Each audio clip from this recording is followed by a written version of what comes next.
Hello, everybody, and welcome to VideoGrimes, the only gaming podcast willing to get its hands dirty. I'm Sprinkle. I'm Jordan Aech.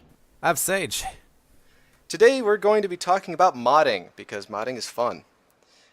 Specifically, the title of this podcast is When Does Modding Become Immoral? We're going to keep it safe for work and talk about the difficulty in games and the game mechanics behind them and how mods change the dynamic of your game. So, for context, I was inspired for this topic when Fallout 4 recently came out with the survival mode difficulty. For those who don't know, survival mode in Fallout changes the entire game's mechanics to where it becomes ridiculously hard. Your weapons deal less damage to enemies, their weapons deal more damage to you. You have to eat and drink and sleep regularly, otherwise you get debuffs. But the biggest thing that survival mode changes is it changes the way that the saving system works. So normally in Fallout, whenever you're playing the game, you can save whenever you want. You can just hit the quick save button and it'll automatically save your game. The game saves whenever you walk through a door. It also saves when you fast travel. In survival mode, they got rid of fast travel. They got rid of saving, pretty much. The only time the game will ever save is when you fall asleep at a bed. And that's it. So if you die, 2 hours into your gameplay, you will restart back at your campsite or back at your home base in front of your bed. And it makes the game very punishing and very unforgiving. I looked at this and I said no, and I started modding it to ridiculous lengths. I can now save. I can't save normally, so I have to literally take a pill in game to save my character. I save when I walk through doors. I haven't enabled a fast travel system because I didn't want to, but I have a pseudo fast travel. I'll put a link in the description to an amazing mod that is a survival mode immersive save. I forget what the title is, but I'll put a link in the description. And I noticed that some of my friends started, having a bit of a backlash to this, that I was changing the game's mechanics and I wasn't playing true survival. And I wanted the panelists and for the people listening to weigh in on this discussion. I think that there's a certain place in modding where if you aren't careful, you can kind of kneecap your own ability to progress as a gamer. Like, especially in single-player games, it's alright if you mod to have some fun and change mechanics because you want the game to be easier, and that's your own personal experience. But I feel if you make the game too easy, you're kind of taking away from yourself and the fact that pushing through the challenge would have made you better at the game in total, and you've kind of missed that opportunity. Okay, so it's more of like a lot of like Dark Souls, where progressing through the game makes you, the gamer, a better person, and it's through conquering that challenge. Yeah, I think it really is a progression as a gamer sort of thing, and there's lots of times where it's okay to mod your game, and enjoy your experience because it is just yours. And that's important that you have fun with your game, even if other people say like, oh, you shouldn't play it that way. But I do think that if you're playing on the survival difficulty, that it should be harder than usual. Oh yeah, and it definitely is. Like, I have changed some of the values, but like, for example, whenever I take damage, I've leveled the playing field to where all weapons, regardless of their source, deal the same damage. So if a raider shoots me with a double-barrel shotgun, I'm pretty much not going to survive that. But same thing for him when I pull out my double barrel. Yeah, and I think that's definitely like a difference in experience. I think that more than anything, it's important if you want to play on a difficulty like survival or a harder difficulty that it's harder than what you're used to. Not necessarily it's the same survival difficulty everyone else plays on, but I think that definitely the place where you find improvement is just a little bit outside of your comfort zone. And if you completely mod your game so that there's no challenge, you're not dying at all, there's no problems, and you can just run through the game killing things, even if it gets like a little difficult at times, you don't find yourself dying. I think you'll be too far into your comfort zone to actually improve. Whereas if you find one or two places in the game where you die and you die and you die and you die and then you get over it, you've kind of pushed your comfort zone a little further out. And then if you get out of it again, you'll have that chance to improve further. Yeah. I can answer this a couple ways. Broadly speaking, when is modding immoral? I think if you're charging money for it, I think it instantly becomes immoral. Without even speaking about Steam's paid mods. But I think as long as you're modding it and you're offering it free, I think it's by and large moral. What about on the gamer's side? On the gamer side, On the consumer side? I think what is your objective? Do you just want to get the story, and you want the easiest way to get the story? Then maybe what you want is an easier game that you can just go through. And I'm sure a lot of people would criticize that particular type of gamer, I guess, depending on what game they're playing. Like if they want to play Dark Souls, back to that reference, and you want to go through the story, and you make it easier. I don't particularly find that immoral, per se, but I know that part of the core game is its difficulty, and if you remove that, then you are removing an element of the game. I find what you, Saige, were speaking about kind of fascinating. It's almost like treating the game as a sport, or something that you get good at, something that you practice, is something that the thing that is given to you is of value, and you have to adapt yourself to it. I feel that idea in gaming has not been lost, not by any stretch, but might have been diminished a little bit, because I do remember when I was younger playing on the PlayStation 2 and later the PS3, where games were, I feel, a lot more difficult, probably either due to my age or due to game developing practices at the time. But I do remember several points where I would just fail ridiculously over and over and over again. The one that really is the most clear for me is playing Metal Gear Solid, the first time you fight Ocelot in the underground basement, and I died so many times to this boss battle because I couldn't figure it out, and it was only through persevering that I was able to overcome that challenge. And then from there, the rest of the game, while it was very difficult, nothing compared to that first boss battle, and that created a very memorable experience for me. Yeah, challenge can totally, ingrain the memory of the game for you. And what you're speaking at is almost like you had to figure out something about the game, some kind of mechanic or element that they can't really put your finger on, but once you got it, then the rest of the game somewhat just fell into place. Is that? Yeah.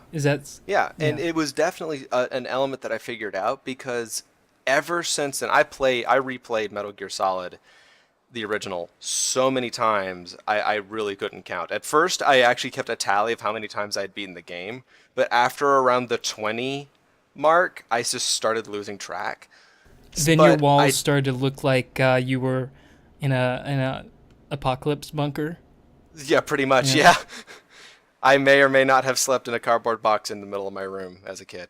But the ever since I beat Ocelot the first time, it was never that difficult after that. It was, I would go up to him, I would know what I would expect. Maybe I'd die once or twice, but very much after like the third time I had beaten the game. This is like the third time meeting Ocelot for the first time. I would just steamroll him. So it was definitely a skill that I had acquired that to this day I can't actually put my finger on. Um, I, I wrote down a couple notes on three little things here that I noticed you guys talking about that I wanted to talk about real quick. Other than Sprinkle sleeping in a box. We're just gonna skip over that one. Um, uh, First things first. Jordan, a little while ago you said that games are something that you practice at and you get better. It's kind of like a sport. Mm-hmm. I think that for a lot of games that is kind of true, and I think for a lot of games that feeling that you've outplayed someone or that you are good or you're better than someone else at the game, even if there's no need to be a bad sport about it, you don't need to like yell at them that you're better than them. It is a good feeling. And I think it's a good feeling that a lot of people enjoy to feel, but a lot of people are kind of afraid of the feeling of being like disappointing or bad at the game that comes from losing over and over again before that feeling comes. Yeah, it's this weird dichotomy, and I think it's amplified when you put into multiplayer games into the mix. So if you mod a single player game, it's I think the community is a little more forgiving. But when you start modding multiplayer games, I mean, there's almost you're You almost can one of literally the be banned. you're one of the worst people in the world, I think. Yeah, definitely. Besides ISIS. But like someone who Hackers should be tried in The Hague. yes, you start cheating at you start modding your game so you can cheat at multiplayer. What are you doing with your life? Right. Why do you feel the need to cheat at this? I think that comes out when you have two very like specific personality traits that come together. I think that comes out when you have the people that really want to be good. They want to be recognized as the best, but also don't have the time or want to put in the effort to do that. They care more about how they appear than what they're actually doing. And I want to get on to the Overwatch competitive that came out recently, but I want to get that in a while because I had two other notes that I wanted to talk on here. You mentioned that older games had a different difficulty level, whether it was age or it was just a different design philosophy back then. But I think that there's something that makes old games hard that a lot of people actually overlook. Back then, it was a lot harder to make mechanical fights. And by that I mean AI was weaker and input wasn't as rapid.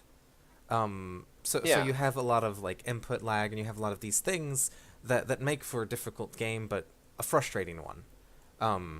Yeah, and like controllers weren't like up to the quality that we have now. Yeah.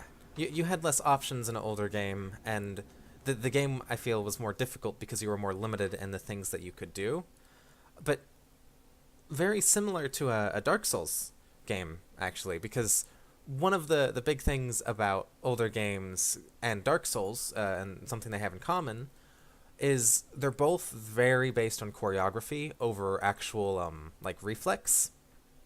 Like, if you play Mario, or you've watched a speedrun of Mario, you'll notice different people doing the same speedrun will make very, very, very similar moves. Whereas in newer games, things are a lot more dynamic. Things are a lot more, you have to figure out what to do fight to fight. But not as like a learn by rote of, not by rote, but like I know how this particular enemy moves, and if I dance with them, I can then defeat them. Yeah, and I think that's one of the nostalgic things that brings people back to the good old days when they play Dark Souls, is Dark Souls is a very choreography-based game. You will die over and over again, and unless you're incredibly good at the game, there isn't much you can do about it. What you do is you fight through and you fight through, and you learn the enemy's moveset, and then you dodge it easily. And I think there is kind of that point where you understand what's going on, and it doesn't happen anymore. And then whenever an enemy walks up, the moment you see their shoulder twitch, you just roll to the side, and their attack misses you by a mile. Yeah. And then there was one last thing that I wanted to talk about earlier when we were still talking about the modding and the moral thing, and I'm sure we're gonna get back to that. But there's one thing specifically in Bethesda games that I actually have a little bit of a problem with. Okay. So there's a mod on the Nexus to enable achievements when you have mods, because Yeah. the previous games have stopped you from having achievements if you open console, but not if you've had mods.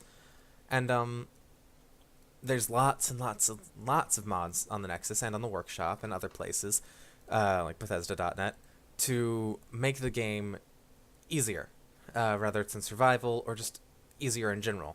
There's God mode items. There's a dog barking. Wait. Stop. Head down. Dog barking mod. There's God mode items. There's no dogs barking in the background. And I think one problem comes when somebody mixes a couple of these. You go get a gun that one-shots everything in the game, and then you enable achievements, and you play in survival mode, and you unlock all of these achievements that somebody had to really try hard to play through, and they show up on your Steam profile as, hey, look, I did this. Yeah, I get you. So I've been playing with this topic, but I think you nailed it on the head of the really the difference between when does modding become immoral is when it affects other people, whether it is in a multiplayer context or when it's in a community. Or the perception of yourself. Yeah, or the Or perception of yourself. from other people. Yeah, so hell is other people. But like, so Dark Souls, for example, even though Dark Souls is a single player game, straight up, there are so many little elements that bring the community together. For example, whenever you're walking through a dungeon, you can see the writing that someone has left on the floor that says, "Look what I've achieved," or "Here's some advice on this next enemy. Try rolling, dodge to the left," or something like that. You can find blood stains on the floor in Dark Souls where you can see the shadows of another player like 5 seconds before they died. And you don't see the enemies, but you see what they're doing. And this creates a communal experience. Well, if someone mods Dark Souls to where it's easier on the single player side, even though they're not affecting other players, it makes it to where they have set themselves apart from the rest of the community in that shared experience. Same thing with Bethesda. If you get a gun that one-shots everything and you enable achievements, suddenly your achievements are communicating to the community that you have accomplished something that you legitimately have not earned. And I think it's when your modding experience intersects with the experience of another player is where modding becomes truly immoral. Yeah. Sorry, go ahead, Jordan. Oh, no, you go ahead. I was just going to say that I definitely agree. I think that more than anything, modding should be used to make your game fun, but when it goes past your game, it's not fun for people anymore. Yeah. Yeah, what is the level of deception here that really dictates whether or not you're doing something immoral or not? I have a coworker who plays a mobile game where I think it's called Cat Collector, or it's where you feed cats and it's adorable and you unlock achievements. And her husband plays it as well, but he looks at guides online on how to unlock specific things. And then he'll come up to her and say, "Hey, look, I'm beating you." And she's like, "I'm having to figure this out. You're the one looking up guides. You're not beating me. You have an advantage that I refuse to exploit." And I think that is a microcosm of this discussion. I think more than anything, that's actually a split in what two people perceive as fun. And I think this is a big problem in the gaming community in general. Two groups of people that find different things fun and don't understand that that's all it is for the other person. So Ah. for your coworker, um, she enjoys playing the game, and I think that that's the more noble cause, but that's subjective. That's very subjective. She enjoys playing the game. She wants to figure things out, and she wants to get a high score, but she wants it to be hers. Whereas he enjoys his score. He likes seeing the number go up, which is what a lot of people like doing as well. But I think it is that different thing where somebody doesn't mind using a guide in an MMO if it makes them more effective in a raid. But then you have people that are still good at MMOs that like to make their own build that has more utility and is more personal to them because they wouldn't feel that they've done good in a raid if they used someone else's build. Yeah, it's to anyone who has not seen the extra credits video on player archetypes, I'll link that in the description, where it's I'm hearing basically the difference between an achiever, someone who likes to see the numbers go up, and the explorer, someone who likes to immerse themselves in the world. I'd like to take this in a slightly different direction. So you as a gamer decide when something is moral or immoral in terms of modding. Now, what is your responsibility in the community? You know, some examples, some things that are provided by the publisher, like in the Dark Souls 3 game. There isn't there an easy mode installed? I haven't played it. Okay, I believe that there is, and the community was really negative towards it because they felt that Dark Souls is supposed to be hard. In my opinion, I think they should just leave that be. If you want to take part in the easy mode, that's your prerogative. You don't have to. From Software isn't forcing an easier Dark Souls on you. If there's a mod out there that you think is bogus, when should you leave that be, and when should you confront it? Well, I feel that definitely me as a player, if I am modding my Fallout, for example, uh, my responsibility to the community is not to try to deceive them into thinking that I am a part of the like vanilla survival community, if there is one. I should be very, transparent in the idea of whenever I'm having a discussion with somebody and they say, oh man, survival's so hard, right? And my responsibility to that would be like, yeah, I play survival too, but I actually modded it to be easier. And I even provide resources to say, these are the mods that I use to make my survival experience more enjoyable.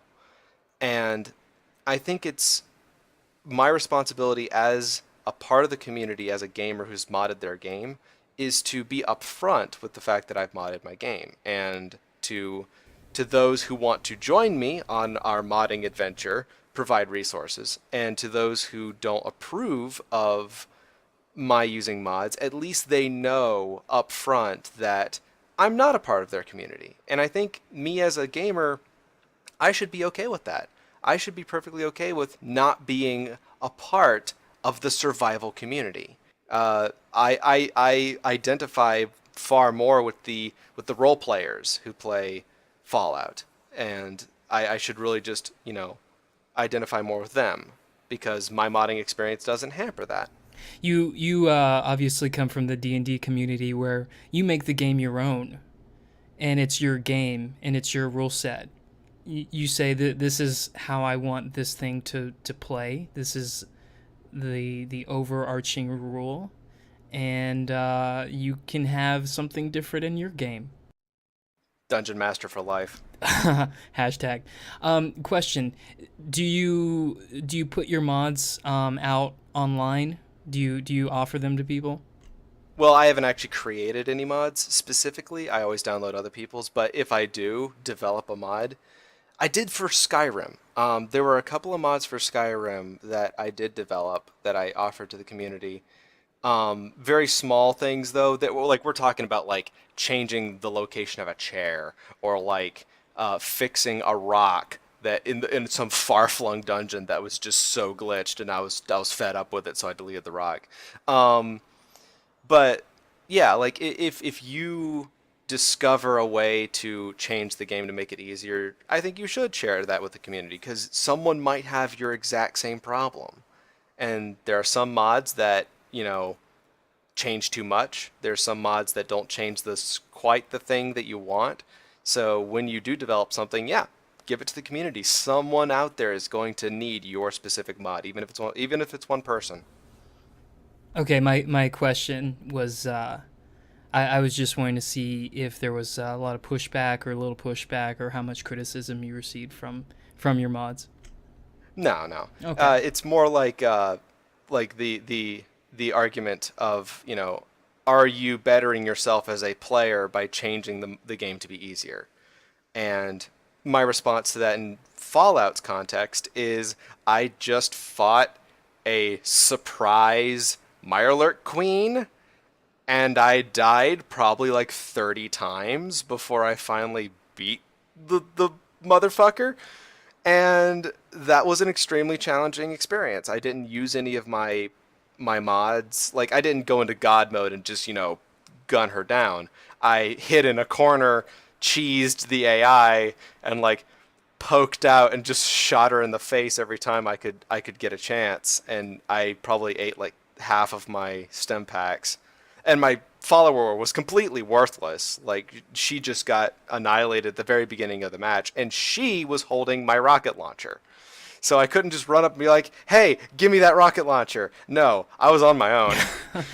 So the game certainly hasn't become quote unquote easy. It is still a challenge. A raider can still kill me in 1 to 2 hits if they get too close, and I've had to adjust my tactics to where, like for example, I have different weapons depending on the situation I'm in. I have a medium range rifle, I have a close range shotgun, I have a sniper rifle, and I choose which range to engage in depending on the situation. I never did that with my previous character that wasn't in survival. I was playing on normal difficulty and I just had straight up pistols. Like I had two pistols that I would switch between, the 45 and the normal like Walther. And yeah, I would just switch between those two weapons. I never adjusted my tactics like I have to do now. Uh, but I definitely agree that anytime you mod a multiplayer experience to cheat, I hate you because I have flashbacks of playing GTA online. I'm running around and all of a sudden there is a full-sized Ferris wheel just spawned on top of my head and I can't get rid of it.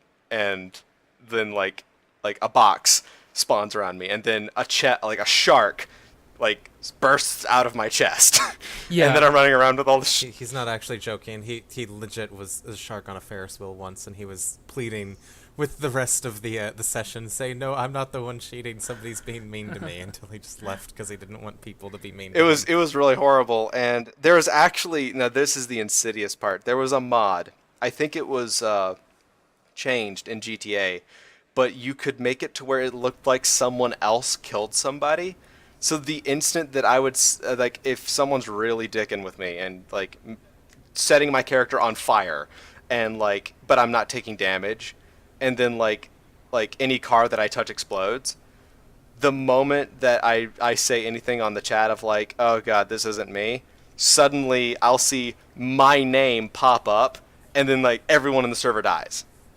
And then everyone looks at me thinking that I just hit like a kill all command because now all the kill feed is saying I'm destroying everyone's life, and I'm like, okay, just time to leave the server. Oh, that is the worst. It's horrible because then everyone in the server wants to report you, and they're legit gonna report me. Granted, Rockstar is awesome, and they don't just take reports on face value. They actually look at the server logs to see if anything weird happened in the code. Thankfully, there are some games that don't do that. Yeah, this is probably the best thing to do is just to back out of the server. Just leave. Just run away. And it is unfortunate that your best option is to leave the experience that you were trying to enjoy. Yeah, like I could have been doing something important, like, flying a helicopter and trying to complete a challenge or hanging out with friends, and then now suddenly we have to take 5 minutes of loading time out of our day to avoid a cheater. So I have more notes on two things that we kind of talked past, and I wanted to bring a couple things up on. All right. One, Let's do it. Jordan, you mentioned criticism and feedback when you put out a mod, and I wanted to mention two things that I think are really big contributing factors when it comes to putting out mods and receiving feedback. One, the platform you do it on. I've noticed, like, I haven't looked at Bethesda.net, but I've noticed the Nexus has a lot of people that ask for more in mods, that are like, hey, you added all this, but could you get this too? And Steam Workshop tends to have a slightly more toxic community of people like degrading your work, and you're just sitting there like, why? What did I do? Yeah, I've noticed that too. Like, some of the comments in the Steam Workshop can be a little mean. And then there's a couple other websites that are a lot more supportive. They're like, oh, this was really good job. Like Mod Database, even though it doesn't have a massive database for games like Skyrim or Fallout, has a very positive community. But yeah, I've noticed that, for one, getting feedback definitely depends on the community where you're uploading your mods, but it also really depends on the community you're targeting with your mods. So, for instance, a long time ago, I made a stupid Skyrim mod I don't want to talk about. I don't want to talk about it, okay? But it was a stupid Skyrim mod, but it had to do with a very, very little-known singer on YouTube. And the only people that would ever find my mod were from her community. And they were all super sweet people. So the only people that ever came to the mod page were people that came from a super sweet place and were super supportive of the mod, even if it was dumb. And I've noticed that in things that have to do with Star Wars on Mod Database. If you look at like a Star Wars mod for Sins of a Solar Empire, you'll have a bunch of people pointing out how this doesn't make any sense and isn't canon. And same with like Star Trek. And I think it definitely depends on the community you're targeting with your mods as well. So if you're targeting people that just want the game to be easier, you're probably going to get a few thank yous in the message box, like, oh yeah, thanks, this really helped. Well, where if you're targeting a gun nut, they're probably going to point out everything that you got wrong on your mesh of, like, a certain weapon. I am definitely guilty, as a gun nut, I am definitely guilty of commenting on weapon mods that I really shouldn't have, and anyone who has gotten a well-worded but not toxic comment criticizing their weapon mod, I apologize.